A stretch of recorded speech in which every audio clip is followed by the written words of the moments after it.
This is Dave.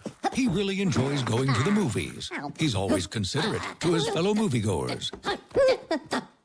This fellow is disturbing everyone around him. Oh, look, Dave is shutting off his phone. Now is not the time for talking or texting. Oh, well, now look at that. There's a true movie-watching friend. Let's all be more like Dave.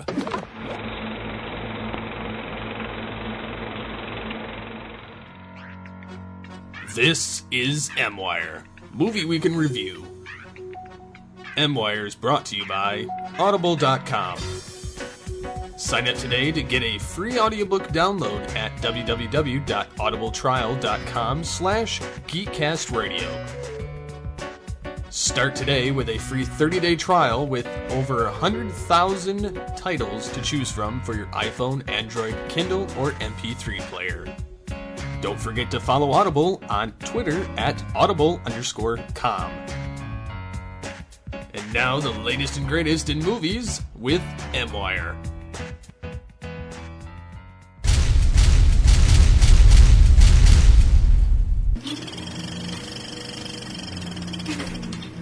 From Matthew Vaughn, the English action director who's not Guy Ritchie, comes a James Bond movie with more cursing. I look like I give a blood, and butt sex, or at least more explicit butt sex, in an action spy comedy parody YA satire thriller that left audiences saying, "Man, I did not expect that movie to be as good as it was." Kingsman: The Secret Service. When a suave British secret agent who's definitely not James Bond trains a young protege to definitely not become the next James Bond, supervised by an old authority figure who's definitely not him, and helped by a gadget wizard who's definitely not Q, to fight a bold supervillain in a mountain lair who's definitely not Blofeld. The only way to convince you that you're not watching an actual James Bond movie is to constantly remind you that you're not. You like spy movies? I always felt the old Bond films were only as good as the villain. It's the part where you say something really bad, pun? This ain't that kind of movie, bruv. What's his name? JB. As in James Bond? No. We get it. Meet Eggsy, your average London tough guy, who's also a trained Marine, parkour expert, former gymnastics champ, pickpocket, and stunt driver. When he pisses off the kind of British guys you need closed captioning to understand. You think you can chat about us so we won't do nothing just because our governor's banging Eggsy's mum? You're looking for another rent boy. They're on the corner of Smith Street. He'll use a magical get-out-of-jail-free necklace to join the Kingsmen, a secret agency formed by elite rich aristocrats who answer to no one, kill anybody they think is a threat, and ask you to murder your own dog to join their ranks. You know, the good guys? Shoot the dog. Watch them square off with an equally over-the-top bad guy in Richmond Valentine, a man hell-bent on stopping global warming with an equally over-the-top plan by giving away evil SIM cards which he just assumes everyone will know how to replace and use, that are programmed to make everyone in the world kill each other through brainwaves, or something, unless Richmond puts an easily detectable chip in your brain that he can use to kill you instantly, which every world leader agrees to for some reason. Yet somehow, the dumbest part of this patently ridiculous evil plan is Sam Jackson's distracting Tweety Bird meets Mike Tyson voice. You are totally the reason I am here. I'm pretty sure the director was scared to tell him that that idea was stupid. So strap in for all the gadgets, blatant product placement, I'll have the Big Mac, please. and wordle-wide intrigue you love about the Bond films, but with even more boring snooty Britishness like extreme politeness. I'm so sorry. Manners make it man. Male fashion advice, A bespoke suit, never off the peg. An Oxford is any formal shoe with open lacing. Basket requires top hat. A gentleman traditionally wears the signet on his left hand. and really specific drink orders. You're the 62 Dalmont. In 1815, Napoleonic branding. It's 45 Lafitte. Martini. Gin, not vodka, obviously, stirred for 10 seconds while glancing at an unopened bottle of vermouth. Thank you. You're not James Bond. We get it. Starring The Kingsman's Speech, Hot Austin Powers, Stanley Tucci-ish, King Arthur and the Knights of the Rectangle, Professor Joker, the Westboro Baptist Church, Blades of Glory, and Samuel L. Jackson. Kingsman, that movie came out of nowhere. One notable absence from the red carpet was Iggy Azalea, still missing. Well, at least some good came out of this. Hello and welcome to MWIRE Movie Week in Review. This is episode 128. I am one of your hosts, Dave, Joe, and Mike, and joining me for... Returning to the fold is Steve Megatron Phillips. Yeah, I was going to say, it's been a while. It's been about a year and a half, actually. That was an old early 2000 song. It's been a while. Yeah. Good old Stained. Yep. But no, it really has been a while for you, because technically the last episode you were on was the Beverly Hills Cop episode, but we recorded that like in early 2015, so and we just released it like 3 months ago. That's ridiculous. I forgot that was even recorded, and then you're like, oh yeah, we got this episode in the can here, and it's and I was like, really? Like, I don't remember. Yeah. Beverly Hills Cop and the GCRN have never really gotten along, folks, because before the GCRN, when I was doing TFG1 podcast, I screwed up my audio, and the only audio we had was Dodd's, and so. But we are here. It's episode 128 of MWIRE. We got 2 episodes to go before I put the show on hiatus for the rest of the year. I do still have a plan for the podcast and all that stuff, but I've just got so much stuff going on that sometimes some shows have to go on hiatus, and it actually is good for the shows that happens, so it doesn't, drag. But yeah, that's what's going on there. What kind of movies have you seen lately? Just to kind of catch up and all that happy stuff. You're going to be surprised, but I haven't watched a whole lot of movies in the last 6 months. Well, you have been busy with 2 children. Well, so. It isn't even that. Like, I've just had a lot going on between school and this different sites, and then gaming, and then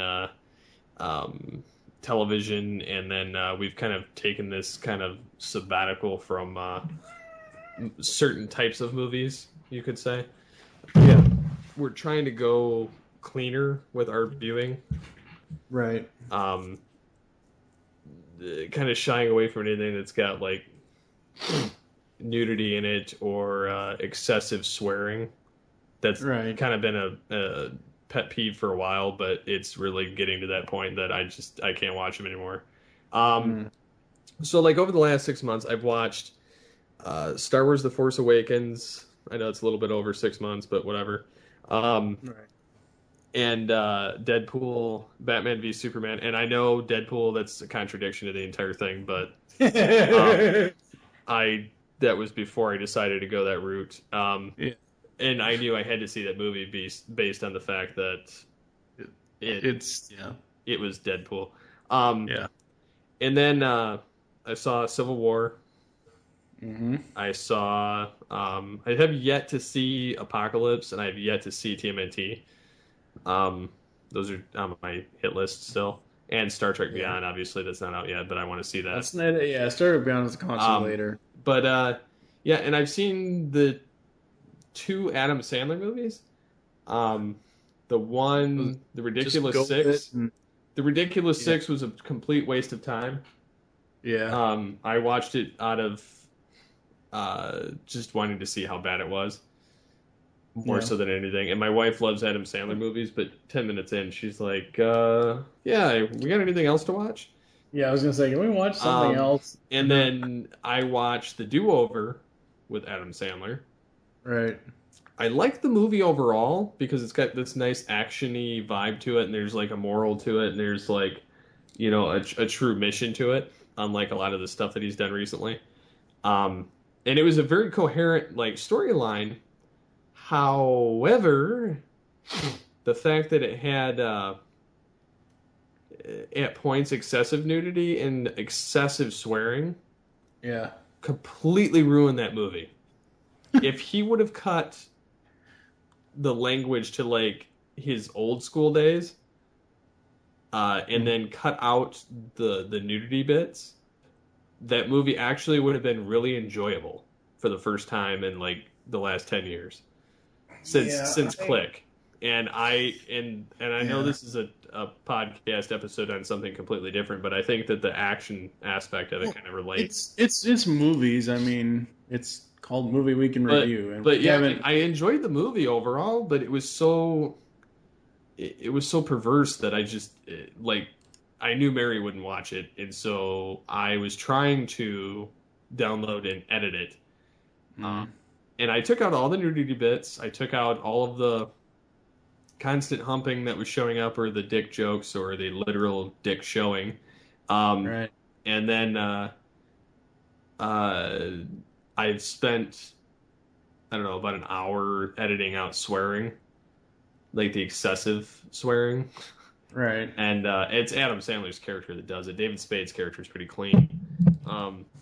That's kind of shocking. Well, David Spade plays kind of the straight man in this. Like, he's the nerdy, like, bank operator that's really intelligent. Adam Sandler's like he's a mortician, and it's really odd, but I got about 45 minutes into the movie, which is like an hour and a half after I edited out like probably 20 minutes of garbage.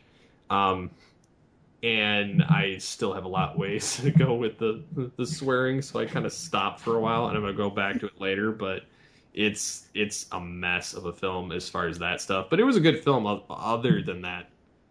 Yeah, I haven't had the need or the desire to watch anything Adam Sandler's done since Click. Like, Click was kind of like the last film of his that I've actually ever seen. And I think that's pretty fair. That was probably his best movie he's done to date. Other than in the last 10 years films. Yeah. I just, like, I mean, I'm not expecting, Happy Gilmore 2 or Waterboy 2 or 51 First Dates, or I'm not expecting sequels to all his really, really good movies, but like, there are just some people in Hollywood that I used to care about, that I used to really, really enjoy watching their stuff, and now I just don't give a crap anymore. Well, he never grew up, and that was his problem. He didn't evolve. Kind of like Jim Carrey. Adam Sandler is Billy Madison. He essentially is. But anyways, getting on to the more fun and entertaining point of the episode. Yes, the Kingsman: The Secret Service, which came out a couple of years ago. Actually, it came out 2 years ago. No, actually, I take that back. It came out last year, according to this. February 13th, 2015. So it's about a year and 5 or 6 months old. How did you first hear about this, and were you interested in seeing it after you saw a trailer or anything like that? I didn't actually watch the trailer. At least not initially. What I did is I saw it, and I was like, okay, this looks interesting. And I didn't know who the kid was, but I knew of the other actors, plus Mark Hamill was in it. Mm-hmm. For a whole 20 minutes. But that was the whole draw for me, was the fact that Mark Hamill was in it. So I was like, okay, I'll check this out. So I go and sit down and watch it, and I knew that he wasn't going to be in the whole movie. It was kind of a, unless he's playing the Joker or Luke Skywalker, I know he doesn't usually play a lasting part in anything. Right. So I went in, with no kind of expectations of what the film was going to be, other than a just brainless action film. But it actually turned out to be a lot better than what I thought it was going to be. And I liked the cast that they chose, and the pacing and a lot of the action. It fit, even though it was completely absurd. Some of the stuff, it was very comic booky, but it was done really well for a play on a satirical version of James Bond. Right. It's funny you use the term comic booky. Did you know this is actually adapted from a comic book? I didn't know that until afterward. and then I was like, oh, okay, so it's this and Kick-Ass and all these other ones. Well, no, okay. I've never actually read The Secret I've never read Service. any of them, but any of these ones based off of comics. Yeah. I mean, I've never actually read the Secret Service comic done by Mark Millar and Dave Gibbons, but I did know going in that it was based off of a comic book movie. Just to run down the film information here for you, everybody. Directed by Matthew Vaughn. It stars Colin Firth, Samuel L. Jackson, Mark Strong, Taron Egerton, and Michael Caine. The music was done by Henry Jackman and Matthew Margeson. It, as I already said, was released February 13th, 2015. The budget was $81 million. The box office was $414.4 million. So it more than made its money back. Talking about the director, Matthew Vaughn, really quickly, he's also done, he did Layer Cake in 2004, he did Stardust in 2007, like you mentioned earlier, Kick-Ass, which I still have never seen those movies. I've seen them. The second one was, I don't know, the first one was good and the second one was good, so I guess they were alright, but I enjoyed this a hell of a lot more. I'm more looking forward to the second version of this film coming out because I don't know where they're going to take it. But I really liked this movie. Yeah. We'll talk about Kingsman The Golden Circle coming out next year in a little bit.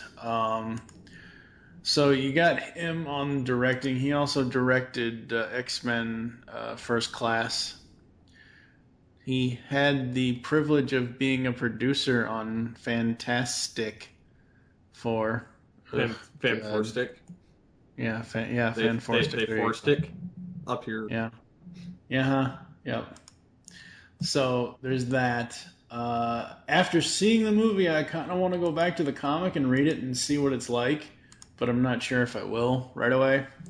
And the coolest thing for me with this movie is with the cast members and everything else. You know, you got Colin Firth, who is I'll go ahead and say it. We already heard it in the episode, folks, but that epic voice guy from Honest Trailers is right. It just tries so hard to be James Bond. It also tries so hard to point out that it's not a James Bond movie. Well, and then they say, if this were a James Bond movie. Yeah. And then, that constantly is thrown in, throughout the movie. I will say that I did like the Colin Firth as, the 007 type character. As Harry Hart, yeah. Yeah, and then Mark Strong, having him play a character that wasn't a bad guy, was a nice turn of events. And I like how they set this up to be almost like King Arthur's table, and Merlin is Mark Strong, and Mark Hamill is Professor Arnold, who's crazy scientist guy. Michael Caine is Arthur. So it's kind of funny, but and that's an odd twist to see him as kind of a bad guy. In essence, he's kind of perverse, but Samuel L. Jackson was hilarious playing Valentine. Yeah, he was, but hey, he wants some McDonald's. I'm going to control the world.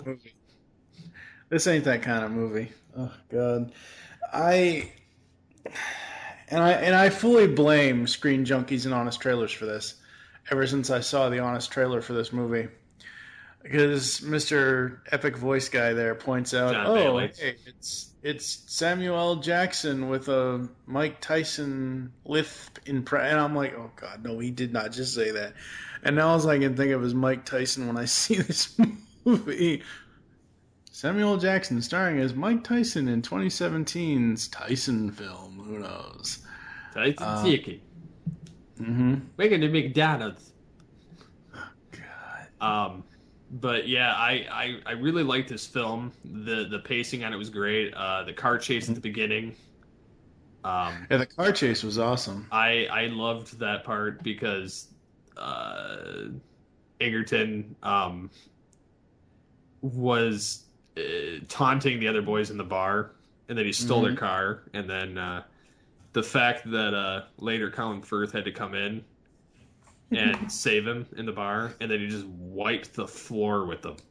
Yeah. And then Egerton to kind of mirror that at the end of the film was really cool. Yeah. I remember when this came out last year, it was right around the time that Marvel was running the Superior Iron Man series. Superior Iron Man only ended up being, I think, 7, 8, 9 issues, something like that. But I had already seen Kingsman, so I knew of Valentine's plot of the free cell phone, free internet, free whatever. But the SIM card's a chip to incite violence and all that. And I'm like, I'm reading the first issue of Superior Iron Man. I'm like, hey, wait a second. Tony's doing the exact same thing that Valentine did in the movie. Because they kind of mirror it a little bit. What I find ironic, and I know it's supposed to be ironic, folks, but what I find ironic is you have a villain in this movie in Valentine that basically can't deal with blood and violence, yet he wants everyone to kill each other. Well, anybody that opposes him anyway. But one of the funny things is Skynet did it better. The taking over. Yeah. Because it actually succeeded. But yeah, the fact that the whole film played out very much like a James Bond-esque thing, and then it didn't. And then it reminded you at points, even though it looked very James Bond, that it wasn't, and it turned into that comic book, So, yeah, the first time I saw it though, I was kind of mesmerized on all the little games that they had him play, like getting locked in the room with that filled with water. Yeah, and he had to break out, and he was the only one smart enough to figure it out. And then the thing of shooting the dog, and he's like, "Yeah, I'm not going to do that." Yeah. And then they're like, "You failed this mission." Yes. You've failed this country. What I find absolutely hilarious is that they end up having Hart link Valentine to an obscure hate group, which is in a church in Kentucky. Oh, God. Just, no. I could make a comment, but I'm going to leave it alone. I've lived here for 23 years, I think. Something like that. Yeah, I've lived here for 23 years in Louisville, Kentucky, and just every time sometimes Kentucky comes up in film, it's like, oh, God, stop, please. Yeah, that's all right. I've had Flint, Michigan, and Detroit, Michigan come up in various films, either directed by Michael Bay or that have had Will Ferrell in them. So, or that wannabe used to be white rapper, good old 8 Mile, Slim Shady. Yeah, Slim nothing. Yeah. I'd rather have Beverly Hills Cop be associated with Detroit. Thank you. That's true. Yes, very true. I really dig this movie, like you already pointed out about the pacing and the action scenes in this are just so great because you don't expect them. Like that first scene you were talking about with Eggsy and Hart when they're in the bar, like because Eggsy just thinks it's just some guy, he doesn't know who it is or whatever else, and then he starts basically kicking everybody's ass. I'm like, oh my God, that was an action scene that came out of nowhere. That was kind of awesome. Well, and then him escaping from them, earlier in the movie where he's running, like doing some like pro skater type weird stuff, jumping off all the buildings and everything was really wicked. It's kind of like the parkour scene from Casino Royale in 2006, but yeah. But yeah, like I was watching this and it was funny because you had a lot of these crazy action scenes. And then they would either slow down or speed up depending on the type of dynamic they were trying to go for. And then the funniest part was at the end where they started doing where everybody's heads were exploding. And then it started doing the da da da da da da, and then everybody's heads are just popping at this, with color and the explosions at the same time of certain beats in the music. and it would slow down or speed up depending on how the music went. Yeah, it was really weird, but it was a fun movie. Like it was really fun. I can't really complain about anything in this movie. Like, even if I wanted to nitpick on certain things, like it's one of those few action movies where I really don't feel like nitpicking. It's just really enjoyable all the way through. Yeah, I mean, they're really... And they have British people, and I care. Yeah, I know, right? I was sad that they killed Colin Firth, actually. They made him, like, such a likable, like, lovable character throughout the movie, even though he was a dick. And you realized how, you know, just and good he was. Mm-hmm. And to have him die like that, I was like, you gotta be kidding me. I'm like, this sucks. Yeah, kind of does. But yeah, I mean, Kingsman was the first movie in a long time outside of, like, for me, when it comes to movies, and you know this about me, I'm more of a franchise kind of movie watcher. Well, it's like, a franchise I've been now. watching. Huh? It's a franchise now. Well, yeah, it is. But what I'm saying is, this movie was a complete project. Whereas beginning, middle, and end, they really didn't leave anything too, like, out in the open or too open-ended to the point where they absolutely had to have a sequel. I'm fine that a sequel is coming for it. That's great. But when I first saw this film, from beginning to end, it is just one complete story to me. Whereas most of the time I'm going after franchise stuff, like the Turtles movies or whatever Transformers movie there is, or whatever Fast and the Furious movie, or Mission Impossible. And honestly, outside of Mission Impossible 5, Rogue Nation last year, this is probably the one movie from 2015 of this style, this genre, that really got me going as far as really enjoying it. Like, I don't remember seeing this in theaters, but I do remember obviously seeing it, you know, on iTunes or wherever, you know, after the fact. But it was just so damn cool. Well, and it was like the Deadpool release of that year, because it came out around Valentine's Day. Yep. Of 2015, just like Deadpool came out in 2016 around Valentine's Day, and hey, and they got a villain named Valentine, so it's kind of fitting. Yeah. So you get your violence and your Valentine at the same time. That was a bad pun. So yeah, I really can't say enough good things about the film. And I'm wondering, you know, you mentioned earlier about Kingsman The Golden Circle, which is actually really funny. It's the sequel to Kingsman The Secret Service, but Kingsman The Golden Circle, I so did not plan this, folks, but we are recording this June 14th, 2016. The Kingsman sequel is set to be released on June 16th, 2017, so you're 1 year away from from the sequel. And Matthew Vaughn looks like he may be directing again. And then you've got Taron Egerton playing Eggsy again. You've got Mark Strong playing Merlin again, and you've got Sophie Cookson playing Roxy again. And then everybody else is new.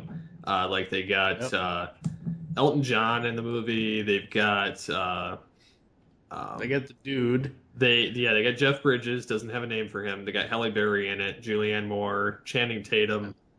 Colin Firth is rumored, but that could just be a flashback. Could be. Or it could be a hologram recording that he left, which could be very well. Because unless they have some like explanation for that. Yeah. I don't see how they could have him back unless like, oh yes, we had a clone, or it's my brother. So. And what I think I'm going to like about the sequel is that they're basically mixing it up, because it says that the Julianne Moore character, Poppy, is going to be the main villain. So now you have a female villain. Like in the first movie, you had Valentine and all that was Samuel Jackson, and now you're basically switching it up and putting them against a female villain. And according to, and again, as we all know, Wikipedia is not exactly the most accurate thing, but according to what? I was going to say, the funny thing about the Golden Circle posters that it says is because it's very like bright, And it has to do with Southerners, which is probably why they have Jeff Bridges and Julianne Moore, and and then they're going to have the British. So you've got some of the taglines on the poster say, "The only golden circle I want vexing me is the one my glass leaves behind on the table," which would be the British. And then the other one is from the southern side of my mama always told me the British gave us Southerners good manners. And then there's another one that says, "Reports of my death have been greatly exaggerated." Now, maybe that is the way, maybe they're going to, life model decoy Colin Firth's character. He was shot through the eye. I know. And on this poster that says the death greatly exaggerated, there's sunglasses with one eyeglass that's black and the other one is clear.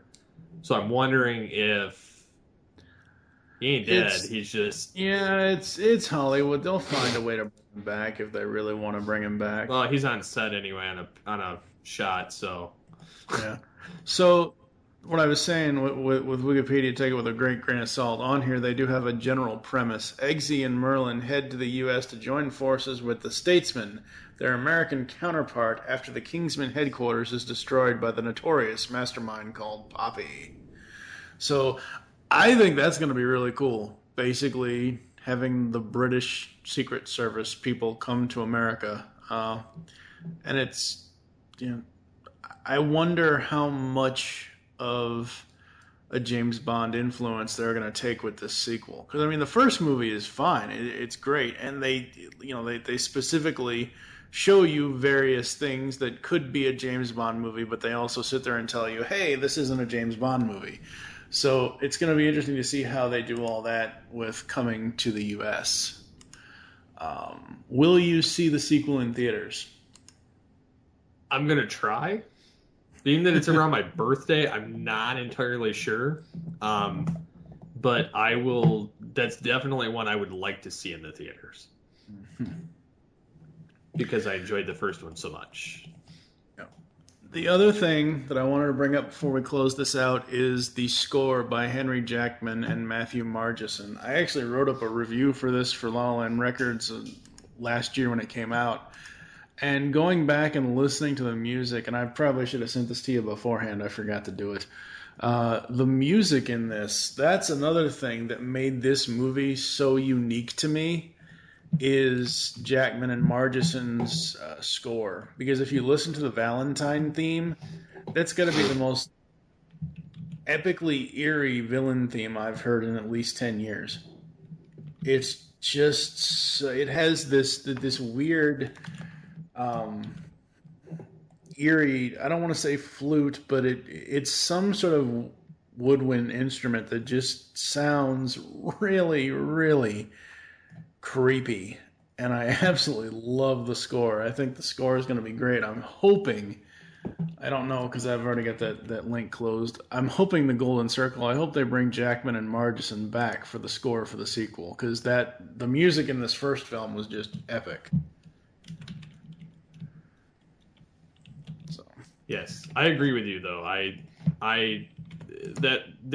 I'm so tongue-tied on my interest and on this movie that it's just hard for me to articulate words. There's very few films that I enjoy enough that I could watch them innumerable times. But this is one that I can't say anything bad about. Which I try to find something wrong with about every film I watch because I don't want to be that guy that's like, yeah, every movie's great.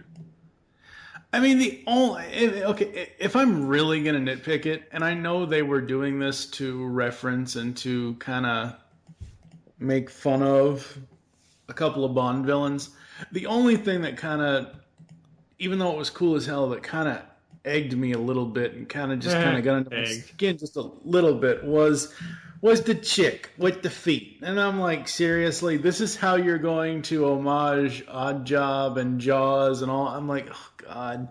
And she sliced the dude in half at the beginning. Let's not forget that. Yeah, she sliced... Oh, God. She sliced the dude in half lengthways. She cut the Commodore from Pirates of the Caribbean in half. Oh my God. Just so wrong. All right, folks, we're going to take a quick break, come back to close the show, give our ratings on the film, and tell you what's coming up next on MWIRE. We'll be back after this. You know what? Fuck it. We need to speed things up. Bring the product release forward. We're only halfway into production, and speeding it will cost a fortune. Do I look like I give a fuck? Just get it done. Hello, geeks and geekettes! Looking for a podcast that covers a vast array of topics? Then check out Altered Geek Unleashed, where we discuss our thoughts on this week's geeky news, tech, gaming, television shows, movies, cartoons, comics, and more.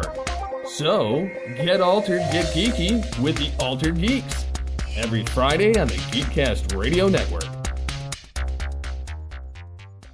Say, Jarvis, is it that time? The house party protocol, sir? Correct. The Pull Bag is the GCRN's comic book review and discussion-based podcast. Join your host, DFG and Mike, and the rest of the GCRN crew as we make our way through the comic book world. Inside the Pull Bag, you'll also find back-issue classics, Origins episodes, After Darks, and so much more.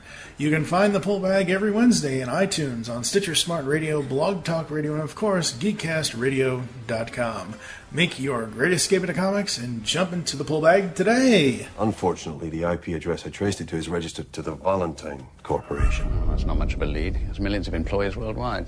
That Richmond Valentine is a genius.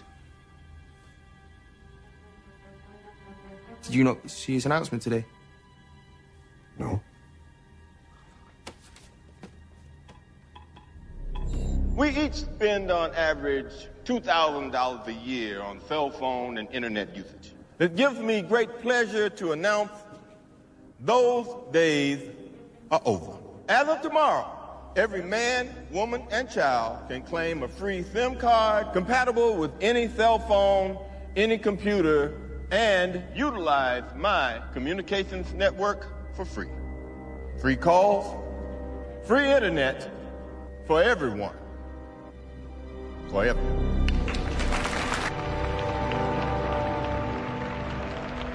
All right, folks, we are back here on Movie Week in Review. This is episode 128.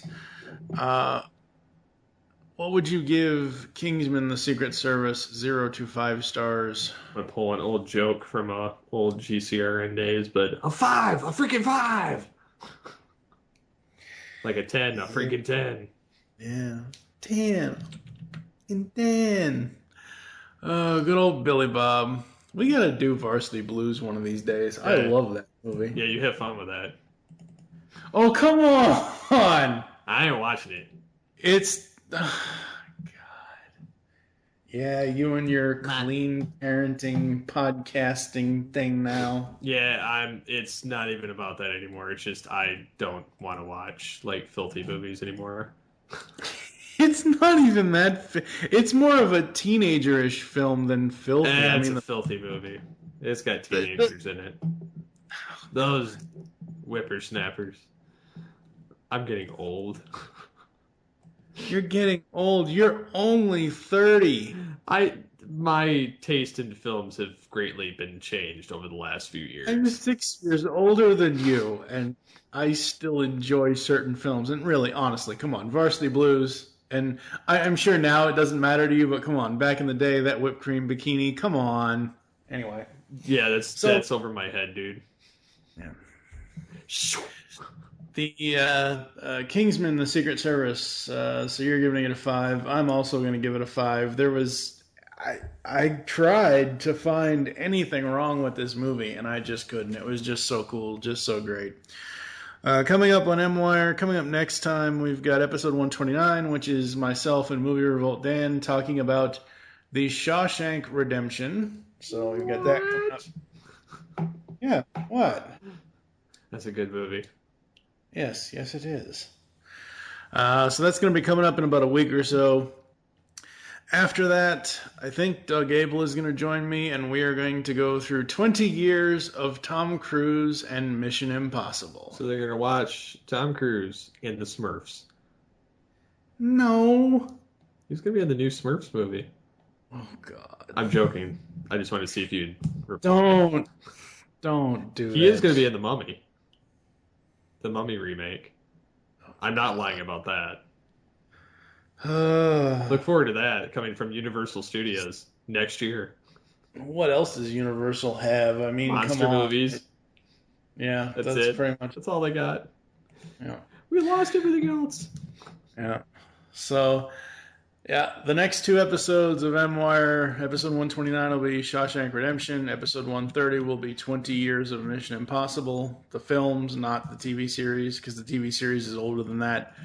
We'll be talking about all 5 films, the music, all that good stuff, and everything else. So that's what's coming up here on MWIRE. After that, we're going to go on a slight hiatus, and we're going to come back and do some more movies and all that good stuff at some point early 2017, I think. So taking a little break, but I've just been doing way too much. Like, originally, I had planned to take 3 trips out to California to see Jen. The first trip we decided to postpone just due to issues and everything else with technicality and all that crap and whatever else. So I'm sitting here, trying to get all this stuff ready before I go on this trip, and then we decided to postpone it, and I'm like, oh crap, I've been working so hard and so fast and doing all this stuff, and I'm like, I just kind of can't slow down even though I need to. So yeah. We got 1 more episode to record for MWIRE. You'll have 129 next week. And after that, when we do come back in 2017, I'm pretty much under the same mandate that I put myself under last time. We're going to be bringing you movies that we have never been able to bring you at this point. I do know some of them. We're going to have an episode next year on The Expendables. We're going to have an episode on the Karate Kid movies. We're going to have Rocky, Rambo, all that good stuff is coming next year for MWIRE. So really quickly, before we get out of here, what have you got going on? Of course, a lot of stuff on Altered Geek. This week, we've got like E3 stuff and video games, and also been doing some Altered Geek videos and conversation about my screenplay, Altered Generations. Cool. Cool. So, yeah, and I've just been working my ass off on the Phineas and Ferb Daily Podcast that we're launching in a few days and all that stuff. And you can find me on Twitter at TFG1Mike. You can follow at GeekCast Radio for all the other network updates. What is your Twitter? At SCP-21. Thank you for listening to Movie Week in Review. We will catch you next time. Keep those film reels rolling. You've just listened to Movie Week in Review on GeekCastRadio.com. If you would like to leave feedback on the show, there are many ways to do so. First, you can visit the website, GeekCastRadio.com, where you can comment on the episode and all of our different podcasts. Be sure to rate our show on iTunes and leave us feedback. You can follow us on Twitter at GCRNMWIRE. Become a fan of us on Facebook by searching GeekCast Radio Network. You can email us at feedback@geekcastradio.com. Call the voicemail line 502-526-5821. Please remember to tell us the show you're leaving the message for and your name. So until next time, unleash the geek in you. In a world, there, I said it, happy,